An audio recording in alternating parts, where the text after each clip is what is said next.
वो महबूब प्यारा है जो शाफी हमारा, कन्हैया उसको वो देगा सहारा। दोस्तों अज असी भाई लड्डू दे कोल आए हैं और उन्हां दी 8 साल तो लत्त दा मसला हो गया, लत्त टुट गई है ते उन्हां दे एक बच्चे दी भी लत्त, बच्चे दी भी एक्सीडेंट होया, उनदी भी लत्त टुट गई है ते बड़े माड़े हालात ने। घर दा दरवाजा है मेन, बहाओ हाँ जरा किवें लग गई, की होया? अच्छा लड्डू भाई ने ते ओ बाबा टांके शांके लगे ने सारा बड़ा थल्ले वाली साइड ते दान एक मिनट ये अच्छा ते बड़ा गहरा जख्म, पैर सीधा नहीं हुंदा हुण। लड्डू भाई ने खदाई करदे करदे तेरा पैर तिलकिया ते सट लग गई सारा। खुदा मेहर। ते किन्ने बच्चे थे? 5 बच्चे ने। 5 बच्चे ने। खदाई चो किन्ने क पैसे कमा लेंदे सी? 1000-1500 डैडी दा।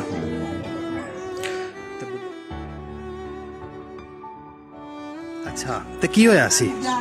एक कार वजी सी। अच्छा ते दर्द हुंदी है?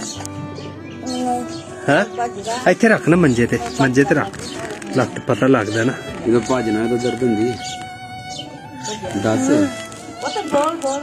अच्छा ये बड़ी हड्डी बाहर निकली पई है ना, पीड़ नहीं हुंदी?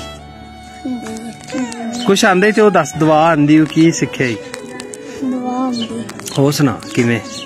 हाय मेरे बाल तो आसमान पर आते जमीन पर भी हो, तेरा नाम पाक मनाइए, तेरी बादशाही है साडी रोज की रोटी सनवाई दे, जिन्हें दुश्मनों से माफ कर दे, साडे से माफ कर, सन बचाना सन ब्रे साडे बचा, आमीन आमीन।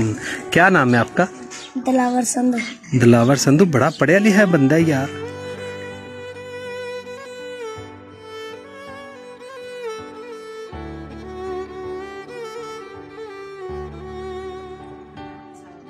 बाजी घर दे विच मतलब तुसी जेडे दिहाड़ी करदे उन्हां नाल गुजारा बसर करदे ते ए देखदे हां कि वाली पत्ती तुसी लिआंदे हो? ए बस 2 चावल बनदियां ने, ए हुण शाम बना ले सुबह के मेरा।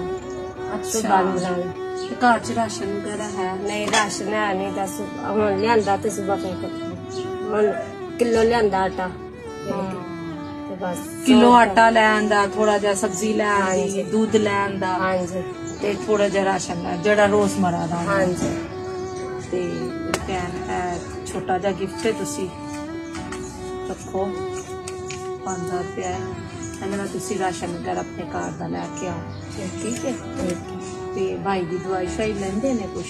नहीं बच्चे पैसे नहीं है, पैसे नहीं। हां जी पहले बुला के आंदा सी ते हुण अब्बू कोल भी नहीं है पैसे, साइर वो भी बीमार ने, तुसी दस रहे सो हुण उनदे कोल नहीं है ते ओ कहंदे सच चलो फिकर नहीं करनी बाजी, असीं जरूर दोबारा आवांगे। खुदा दे हजूर रखना है, दुआ कर दे हो?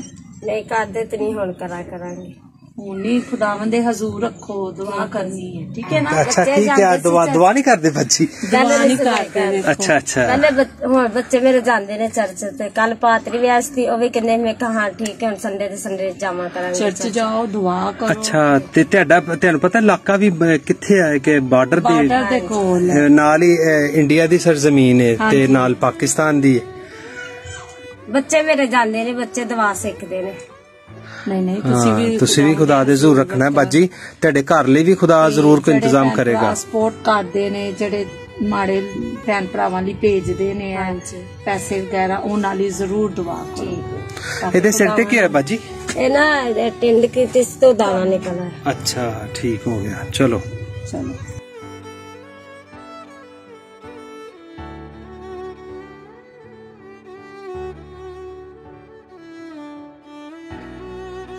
मेरे मैं देख रही है तो चल ही नहीं सकते सही तरीके नाल, ते किसदा घर दा गुजारा? बस थोड़ा बहुत दिहाड़ी चले जाएगा, कर लेगा, खा लेगा। तुसी जांदे हो दिहाड़ी? हां जी। की करदे हो? बस सब्जी बाहर पैड़ियां ना, सब्जी तोड़ दी है, थोड़ी बहुत सब्जी दे देंगे कुछ पैसे किन्ने देंदे ने? पैसे जिन्नी दिहाड़ी लगे ना, मतलब जिन्नी सब्जी टुटे ओने किन्ने बन जांदे ने? कदे 100 भी बन जाता, कदे 60 बन जाए, कदे 70 बन, ते ओदे नाल घर दा गुजारा कर। मैं अज अपने तमाम सुनने वालियां नूं कहना चाहना कि भाई बच्चे दो ही अच्छे हाँ जी और ज्यादा बच्चे साडे होणगे ते ना असीं उन्हां नूं तालीम दे सकने आ ना पढ़ा सकने आ। बहुत मुश्किल ने हालात, घर दे अखराजात ही बहुत ज्यादा ने ते फिर जाहिर बच्चे होणगे तो उन्हां दे भी अखराजात ज्यादा होणगे। तुहानूं सख्त लफ्ज लगदे होणगे पर बरकत देने वाला खुदा है। मैं चाहना कि औलाद ओहदे लई गिफ्ट है, ओहदे लई तोहफा है हाँ जी, पर दो बच्चे होने चाहिए ने साडे कोल जिन्हां दे नाल ਅਸੀਂ ਉਹਨਾਂ ਨੂੰ ਪੜ੍ਹਾ ਸਕਨੇ ਆ, ਉਹਨਾਂ ਨੂੰ ਅੱਛਾ ਪਹਿਨਾ ਸਕਨੇ ਆ, ਅੱਛਾ ਖਾਣਾ ਉਹਨਾਂ ਨੂੰ ਦੇ ਸਕਨੇ ਆ, ਉਹਨਾਂ ਦੇ ਧਿਆਨ ਨਾਲ ਕੰਮ ਕਰ ਸਕਨੇ ਆ। ਅੱਜ ਕੱਲ 5 ਬੱਚੇ ਹੋਣਗੇ ਤੇ ਬੜਾ ਮੁਸ਼ਕਿਲ ਹੋ ਜਾਂਦਾ ਹੈ ਘਰ ਦੇ ਅਖਰਾਜਾਤ। ਇੱਕ ਬੱਚਾ ਮੰਗਦਾ ਦੂਸਰਾ ਕਹਿੰਦਾ ਮੈਨੂੰ ਨਹੀਂ ਦਿੰਦੀ ਮਾਂ, ਬੜਾ ਮੁਸ਼ਕਿਲ ਹੋ ਜਾਂਦਾ। ਤੇ ਭਾਈ ਲੱਡੂ ਦੇ ਘਰ ਆਏ ਆ ਤੇ ਅਸੀਂ ਥੋੜਾ ਜਿਹਾ ਵੀ ਉਹਨਾਂ ਨੂੰ ਤਾਲੀਮ ਦੇ ਰਹੇ ਆ ਕਿ ਭਾਈ ਠੀਕ ਹੈ ਹੁਣ ਤੁਹਾਨੂੰ ਖੁਦਾ ਨੇ ਦੇ ਦਿੱਤੇ ਨੇ ਬੱਚੇ, ਪਰ ਅਸੀਂ ਜਿਹੜੇ ਹੋਰ ਸੁਣ ਰਹੇ ਨੇ ਉਹਨਾਂ ਨੂੰ ਦੱਸ ਰਹੇ ਆ ਕਿ ਭਾਈ ਧਿਆਨ ਕਰੋ, ਇੰਨੇ ਬੱਚੇ ਚੰਗੀ ਗੱਲ ਨਹੀਂ। ਔਰ ਉਹਨਾਂ ਦੇ ਬਾਰੇ ਚ ਸੋਚੋ, ਉਹਨਾਂ ਦੇ ਮੁਸਤਕਬਲ ਬਾਰੇ ਸੋਚੋ, ਆਉਣ ਵਾਲੀ ਨਸਲ ਨੂੰ ਇਹ ਤਾਲੀਮ ਦਵੋ। ਹੁਣ ਸ਼ਰਮੋ ਸ਼ਰਮੀ ਚੁੱਪ ਰਹਿਣ ਵਾਲੀ ਗੱਲ ਕੋਈ ਨਹੀਂ ਰਹਿ ਗਈ। ਹਾਂਜੀ ਨੌਜਵਾਨ ਬੇਟੀਆਂ ਨੂੰ ਮੈਂ ਕਹਿਣਾ ਚਾਹਨਾ ਕਿ ਭਾਈ ਛੋਟੀ ਉਮਰ ਚ ਸਰ ਜੀ ਸ਼ਾਦੀ ਹੋ ਜਾਂਦੀ ਹੈ ਬੱਚਿਆਂ ਦੀ। ਮੇਰੀ ਬਾਜੀ ਗੱਲ ਸੁਣ, ਮੇਰੀ ਬਾਜੀ ਇੱਥੇ ਆਓ, ਇਹ ਸਾਡੀ ਬਾਜੀ ਹੈ, ਇਹ ਬਾਜੀ ਕੀ ਨਾਂ ਹੈ ਤੁਹਾਡਾ? ਬਾਜੀ ਰਿਫਤ ਦੀ ਕਿੰਨੀ ਉਮਰ ਹੋਏਗੀ? ਬਾਜੀ ਤੁਹਾਡੀ ਕਿੰਨੀ ਉਮਰ ਹੈ? 25 ਸਾਲ ਉਮਰ ਹੈ। ਕਿੰਨੀ ਉਮਰ ਚ ਤੁਹਾਡੀ ਸ਼ਾਦੀ ਹੋਈ? 18 ਸਾਲ। 18 ਸਾਲ ਦੀ ਸ਼ਾਦੀ। ਦੇਖੋ ਸਾਡੀ ਮਾੜੀ ਜੀ ਜਾਨ ਹੈ ਬਾਜੀ ਚ। ਹਾਂ ਬਾਜੀ ਤੇ ਖੁਦਾ ਤੁਹਾਨੂੰ ਬੜੀ ਬਰਕਤ ਦੇਵੇ ਤੇ ਤੁਹਾਡਾ ਘਰ ਵੀ ਠੀਕ ਹੋਵੇ, ਤੁਹਾਡੇ ਹਾਲਾਤ ਵੀ ਠੀਕ ਹੋਣ, ਲੱਡੂ ਭਾਈਨ ਵੀ ਜ਼ਬਰਦਸਤ ਹੋ ਜਾਵੇ। ਹਾਂਜੀ ਤੇ ਤੁਹਾਡੇ ਇਹਨਾਂ ਬੱਚਿਆਂ ਨੂੰ ਜ਼ਰੂਰ ਹੈ ਜੀ ਹੁਣ ਤਾਲੀਮ ਦੇਣਾ। ਪੜਾਓ ਲਿਖਾਓ ਬਾਜੀ, ਤਾਲੀਮ ਇਹਨਾਂ ਨੂੰ ਦਿਓ। ਬਾਜੀ ਮੇਰੀ ਗੱਲ ਸੁਣ, ਹੁਣ ਇਹਨਾਂ ਨੂੰ ਤੂੰ ਕਾਮਯਾਬ ਕਰਨਾ ਹੈ ठीक है, ये तेरी जिंदगी च शामिल हो गई गल, तेरे ते जिम्मेदारी पै गई है ठीक है देख इन्हां नूं कामयाब करेंगी ते तेरियां बाहां बननगे।